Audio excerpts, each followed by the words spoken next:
Hola, ¿qué tal? El día de hoy me toca hablar sobre el repaso de los fundamentos. En este caso, en la lectura nos hablan de que la empresa ahorra y reinvierte el efectivo o bien lo reparte entre los inversionistas. Nos dicen de que pueden ser posibles flujos de efectivo o transferencias, ¿no? Como podemos ver en la diapositiva, también nos dan como un ejemplo una tabla. Pasamos a lo que es los competidores del valor presente neto. En este caso, nos dicen que el BPN no es el único criterio de inversión que utilizan las empresas, ya que a menudo analizan más de una medida de bondad de un proyecto, ¿no? Y en este caso nos dan como una tabla de ejemplo. Y por último nos hablan sobre tres aspectos del VPN que debemos recordar. En este caso el VPN no depende de las preferencias de los administradores, entre otros similares, porque esto llevaría a una decisión muy mediocre. También nos hablan de que los valores presentes pueden ser sumados porque se miden en dinero de hoy. Y por último, nos dan un ejemplo de cómo hallar, bueno, la fórmula con un proyecto A y un proyecto B. Gracias. Voy a explicarles sobre los tres aspectos del valor presente neto que debemos recordar. El primero es que se tiene un valor mayor hoy que mañana. Esto quiere decir que el dinero se puede reinvertir hoy para empezar a generar intereses. Cual- cualquier, eh, Cualquier regla de inversión que no reconozca el valor del dinero en el tiempo no es no es una razonable. El segundo es que el valor presente neto no depende de las preferencias de los administradores, entre otros similares, porque estos llevarán a una decisión mediocre. Sin embargo, tenemos que tener en cuenta que el flujo de efectivos proyectados sí llevarán a una decisión sabia. Como tercero, tenemos que los valores presentes pueden ser sumados porque se miden en dinero de hoy. Tenemos aquí una pequeña fórmula de un proyecto A y un proyecto B. El valor presente neto de la suma de estos dos proyectos es igual al valor presente neto del proyecto A más separado más el valor proyecto neto de B. Esto quiere decirnos súper rápido que si juntamos A más B y porque uno sea bueno, no significa que va a ser una decisión sabia. Porque escogerlo sería algo erróneo, porque si uno es bueno y uno es malo, no significa que todo va a estar bien. También aquí voy a explicarles sobre el valor presente neto. Depende del flujo de efectivo y no del rendimiento contable. El flujo de efectivo depende de dos cosas: flujo de efectivo de proyectos y costo de oportunidad de capital. Ahí tenemos una pequeña nota a tomar en cuenta, que estas, al ser mostradas al gerente con la utilidad, y los activos contables también deben ser mostradas. Y una pequeña fórmula de cómo hallar el tasa de rendimiento contable, que es utilidad contable sobre activos contables. Y bueno, ¿qué es esta fórmula? Es un promedio de todas las actividades de una empresa. Hola, mi nombre es Angie Remusgo y en esta oportunidad hablaré sobre el periodo de recuperación. Este se obtiene al contar el número de años que pasarán antes de que la acumulación del flujo de efectivo pronosticado sea igual a la de la inversión inicial. Para ello, desarrollaremos un ejemplo en el cual utilizaremos la regla del valor presente neto. En este ejemplo, estos tres proyectos tienen un costo de oportunidad del capital del 10%. En el proyecto A se encuentra un BPN positivo de $2.624. En el proyecto B, un BPN negativo de $58. Y por último, en el proyecto C, un BPN positivo de $50. En síntesis, la regla del valor del presente neto nos indica que aceptemos los proyectos A y C, pero que rechacemos el proyecto B. Ahora hablaré sobre la regla del periodo de recuperación. Esta ignora los flujos de efectivo después de la recuperación. Asigna ponderaciones iguales a todos los flujos de efectivo anteriores al periodo de corte. Ahora hablaré sobre la variante, la regla de periodo de recuperación descontado. Su simplicidad lo convierte en una herramienta fácil para describir los proyectos de inversión. Y nunca aceptará un proyecto con BPN negativo. Gracias. Tasa interna de rendimiento. Es muy recomendable por muchos textos de finanzas y por tener un abolengo bien respetable, más que las medidas adecuadas como la tasa de rendimiento contable y el periodo de recuperación. Asimismo, cuenta con la siguiente fórmula, la cual es la tasa de rendimiento igual al pago sobre la inversión menos 1. Y por otra parte tenemos el cálculo de la TIR, el cual es la tasa interna de rendimiento. Se le considera como la tasa de descuento en la cual el valor presente neto se le determina con igualdad de cero.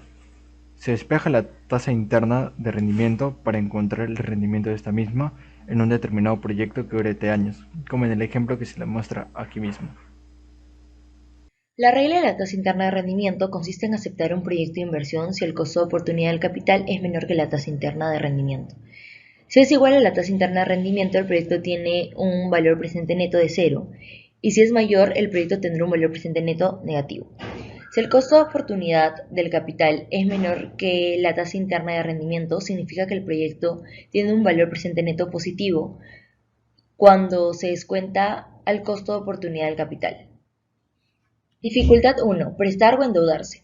No todas las corrientes de flujos de efectivo tienen la propiedad de que los valores presentes netos disminuyan conforme las tasas de descuento se incrementan. Por ello, cuando prestamos dinero requerimos una tasa de rendimiento alta y cuando nos endeudamos una tasa de rendimiento baja. Siempre debemos buscar una tasa interna de rendimiento que sea menor que el costo de oportunidad del capital. Dificultad 2. Tasa de rendimientos múltiples. Podrían haber tantas tasas internas de rendimiento en un proyecto como cambios en el signo de los flujos de efectivo. Por ello, con frecuencia, los costos de limpieza y desmantelamiento pueden ser inmensos. Los flujos de efectivo pueden llegar a pasar de positivos a negativos, sin embargo, puede ocurrir en algunos casos que la empresa necesite planear gastos posteriores. Finalmente, la empresa siempre considera más de una tasa interna de rendimiento cuando la serie de flujos de efectivo cambia de signo, en más de una ocasión. Mutuamente excluyentes. En un proyecto, una tubería utilizada es de concreto, mientras que otra tubería utilizada en el proyecto es metálica. Si se decide utilizar tuberías de concreto para la construcción del acueducto, no es posible utilizar tubería metálica. Si se decide construir el acueducto con cañerías metálicas, no se incluyen las cañerías de concreto. Cuando surge esta situación y uno tiene que elegir entre dos proyectos mutuamente excluyentes, su rentabilidad debe usarse para elegir el mejor proyecto como BAM o TIR.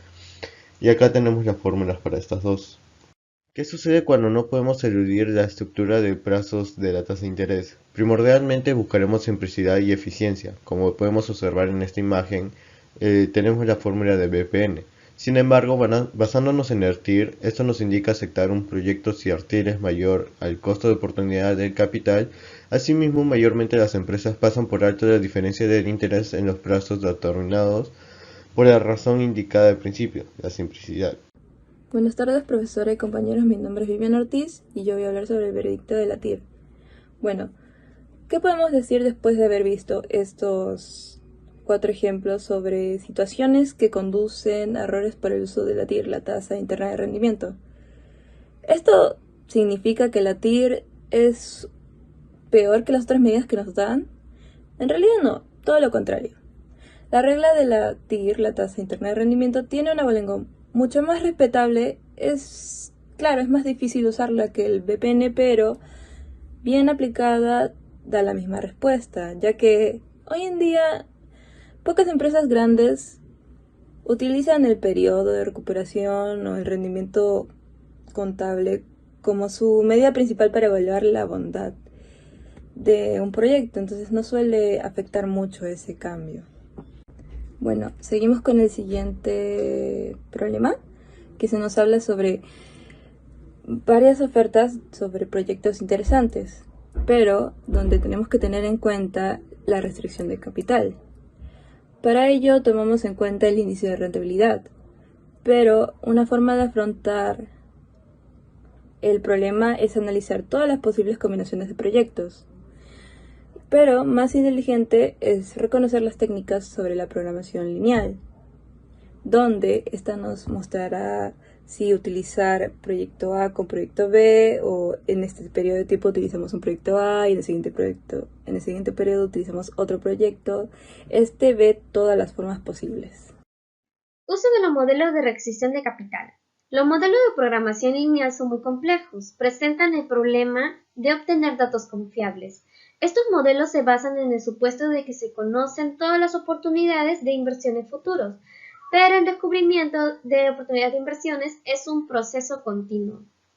En pocas palabras, son pocas las empresas que presentan restricción de capital. Entonces, ¿por qué se maximiza el BPN? Bueno, se puede suponer que no tienen que usar la programación lineal si es que la capital no está accionado o si está relacionado.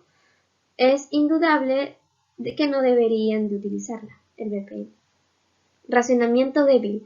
Muchas empresas presentan racionamiento débil debido a que no reflejan imperfecciones en el mercado de capitales, sino que son límites temporales, adoptados por los directores como ayuda para el control financiero.